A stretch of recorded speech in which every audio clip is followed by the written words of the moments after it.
Okay, hi Year 10s, and we're back again for the second session of 12 Angry Men. And where we left off last time was the middle of page 11, and they've had their first vote. And we had 7 or 8 hands immediately go up, and then they form and count. The 9th juror's hand goes up last, and then everyone's hands except the 8th juror. He's the first one who votes for not guilty. And one thing we notice with this, or we can infer, is the incredible courage that it takes to stand against 11 other of your peers. And so it's a theme in the play, that idea of the courage to stand up, or the importance of questioning and taking the responsibility of the jury room and the legal responsibility seriously, not just blindly believing what you're told, but questioning. And certainly Juror 8 is Rose's example to the audience of somebody who is willing to stand against others. And of course, then when he does be the one to vote not guilty, he faces immediate dismissive ire from the 10th juror, and they just think, what do we do now? It's interesting, I noticed that here at the bottom of 11, the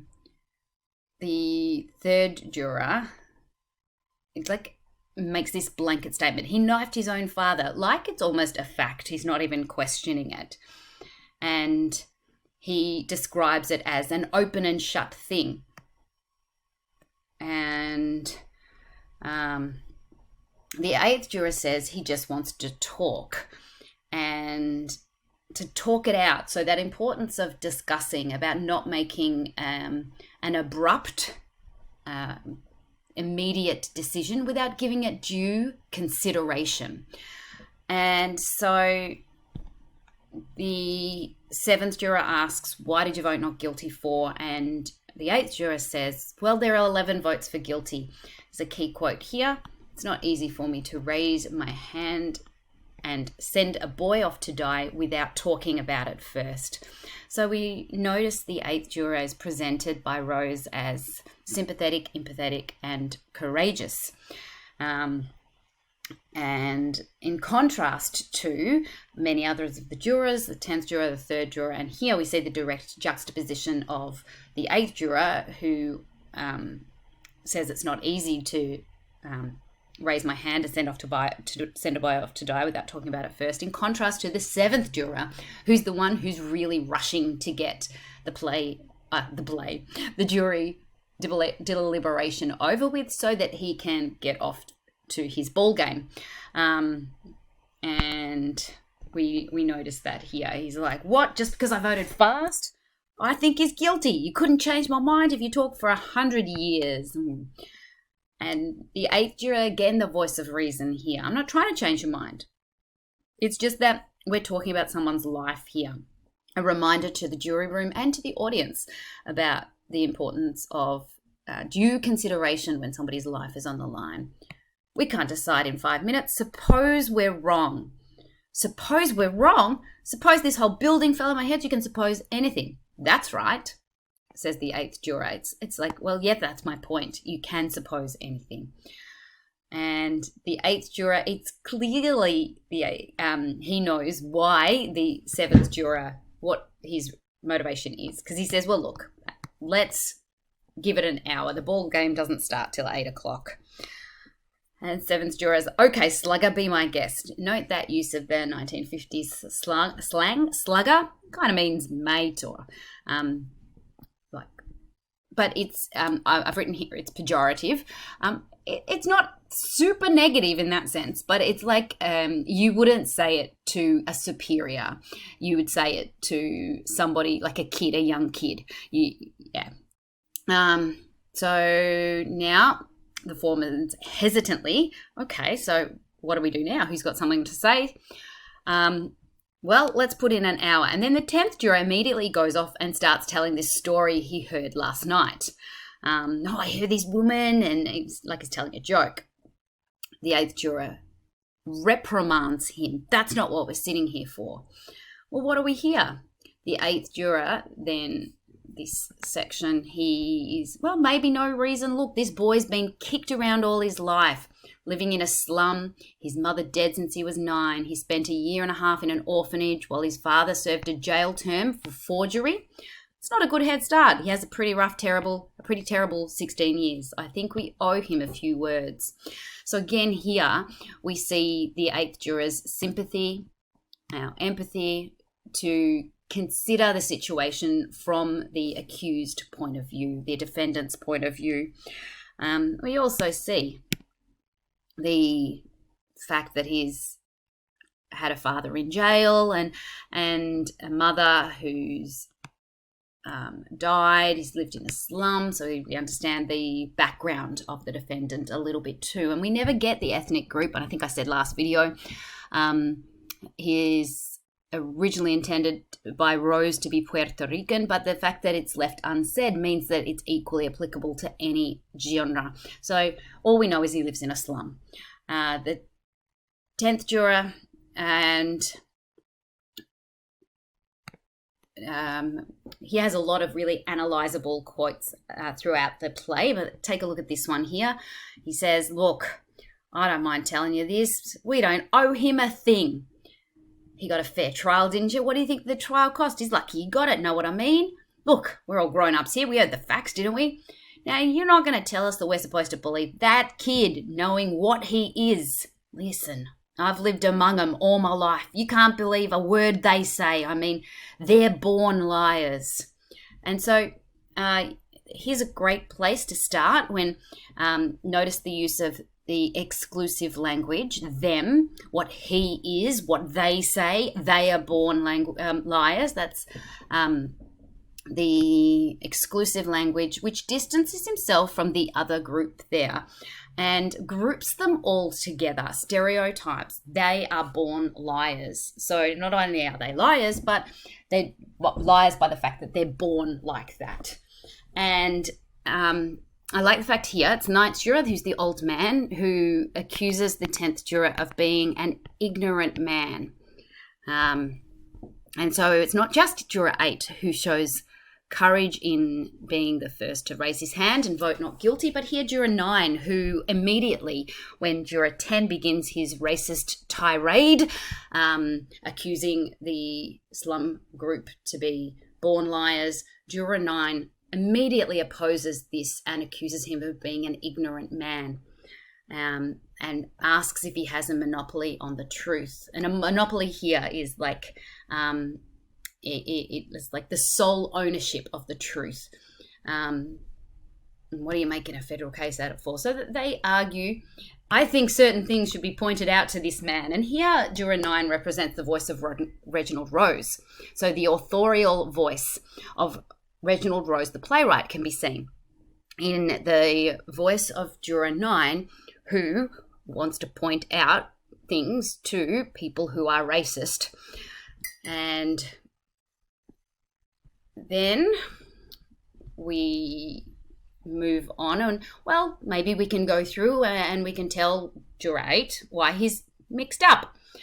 And juror 12 is doodling on a page, and it's funny because I mean, some people actually need to scribble and write notes and things in order to think properly, but I suspect, or I don't know, it could be interpreted that it's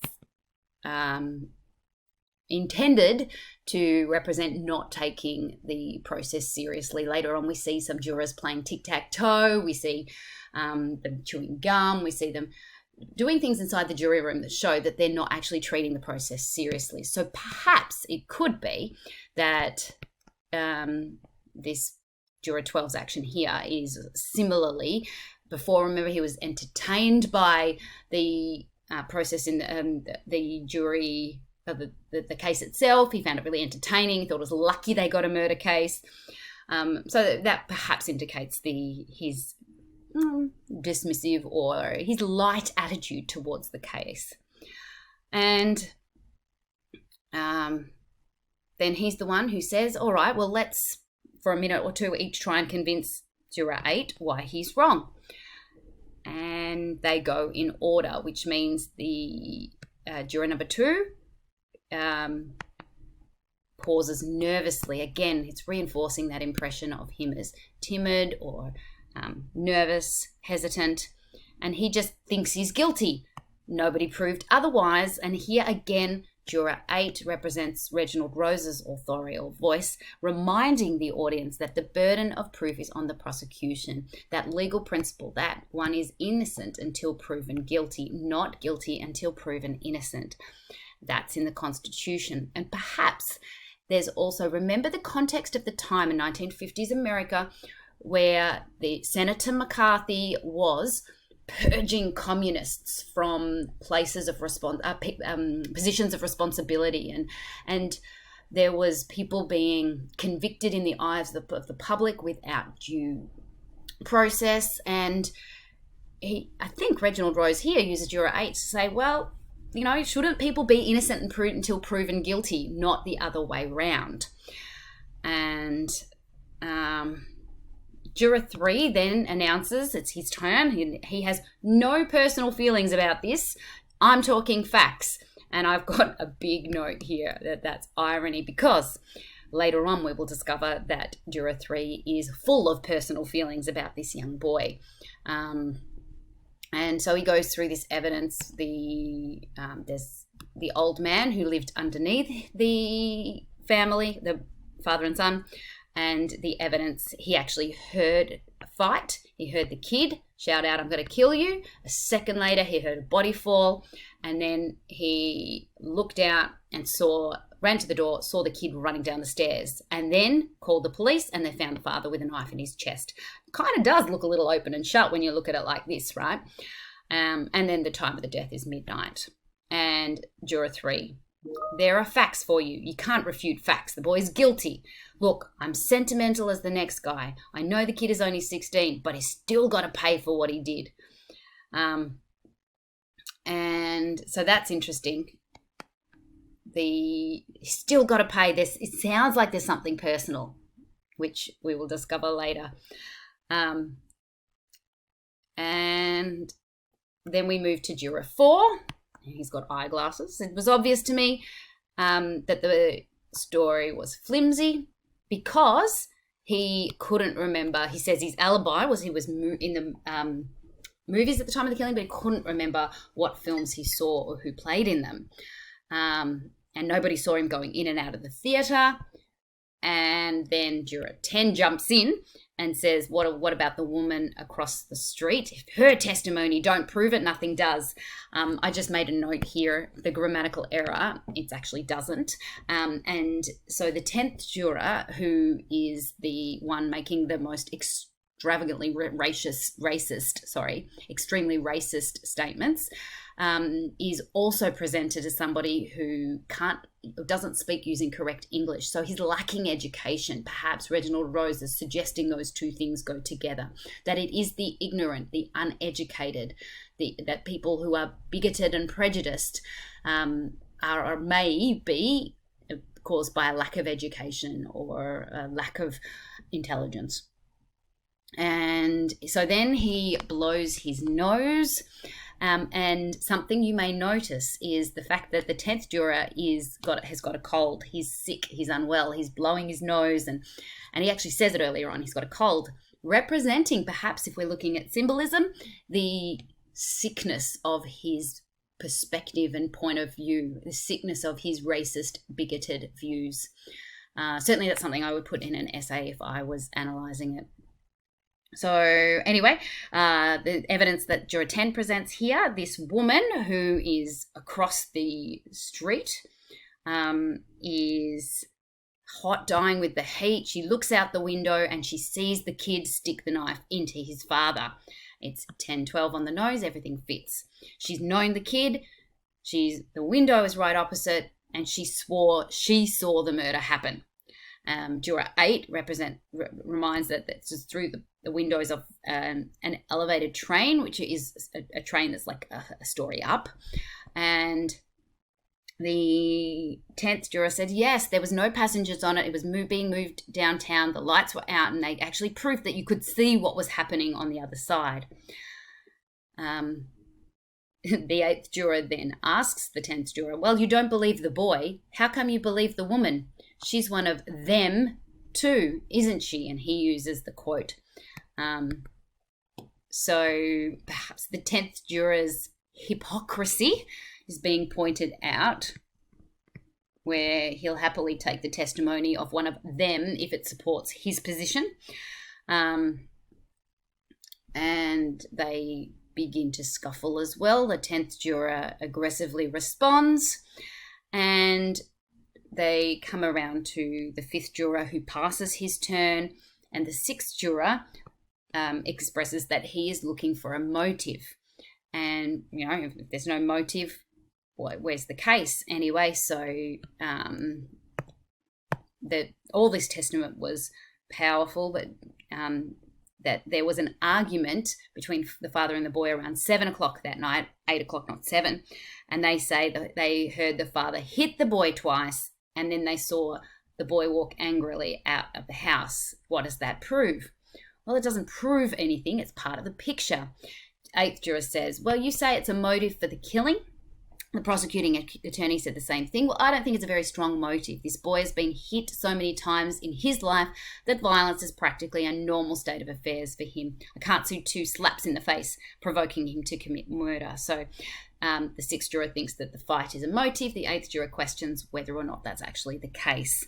And here the 7th juror kind of, again, shrugs, a dismissive attitude. He's like, oh, this kid we can talk about forever. He's 0 for 5. He's 0 for 5.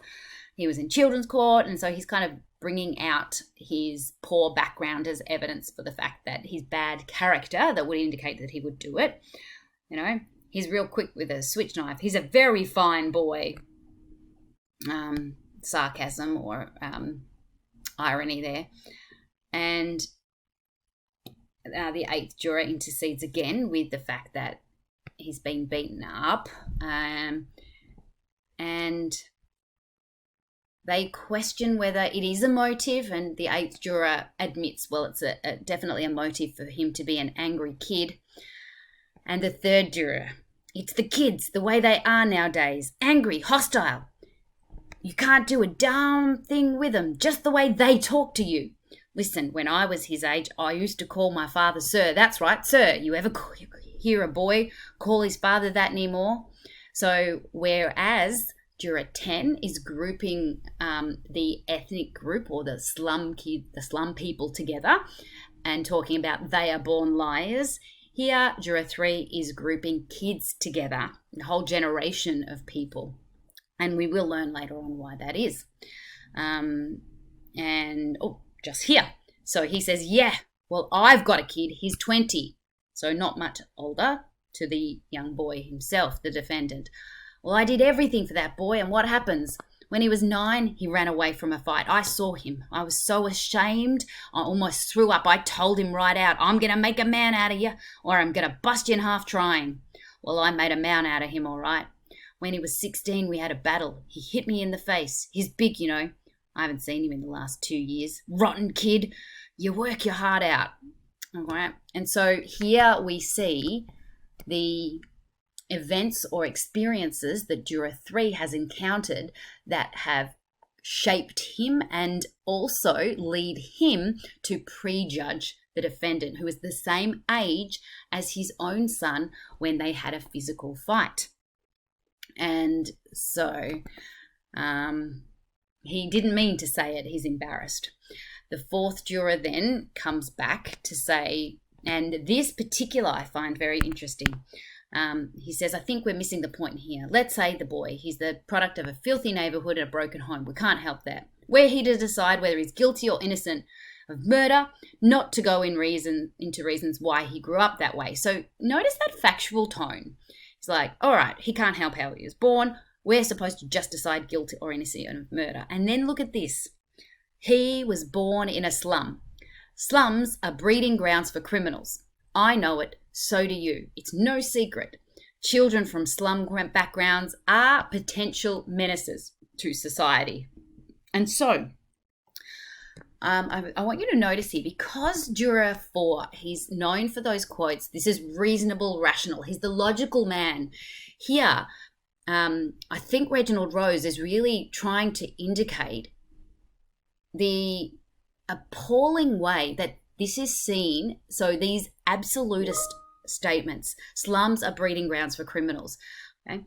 These racist comments, okay, are made by the same rational man who's all about being reasonable, logical, and factual, which convinces people that statements like slums are breeding grounds for criminals are actually factual as well, right?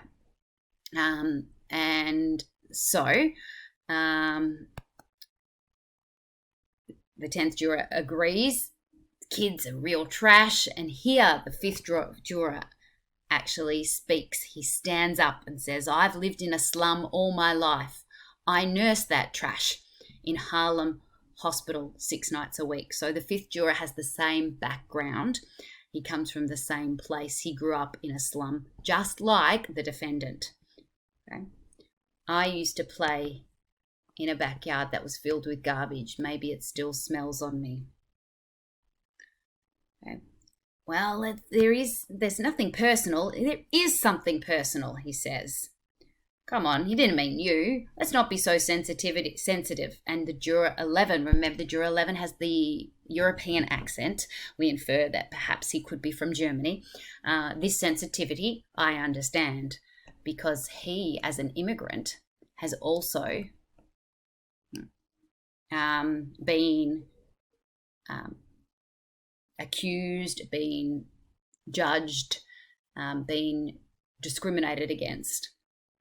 And now they say to the 8th juror, it is your turn. He's like, well, I didn't expect to get a turn. You're supposed to be convincing me. And so there's some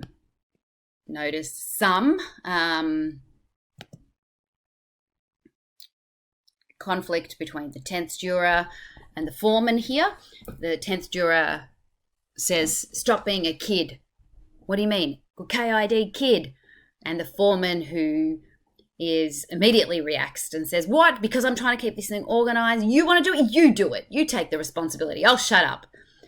And so we can see the foreman defensive, like he's trying to hold on to control here in this room, but there's big personalities. There's the 10th juror, the 3rd juror, and the foreman looks like he has a tenuous kind of control and leadership at best. And then he says, hey, you take the chair. You see how good you'd run it. So we can see the heat, the conflict, the tension, where there is disagreement, philosophical and disagreement here in terms of the guilt and the innocence and just general tension. And so I am going to stop it here. We're going to stop it halfway down. We're going to start again the next video at the bottom of 19 here with the 8th juror, and we're going to go from there. All right. Thanks, guys. Happy note taking.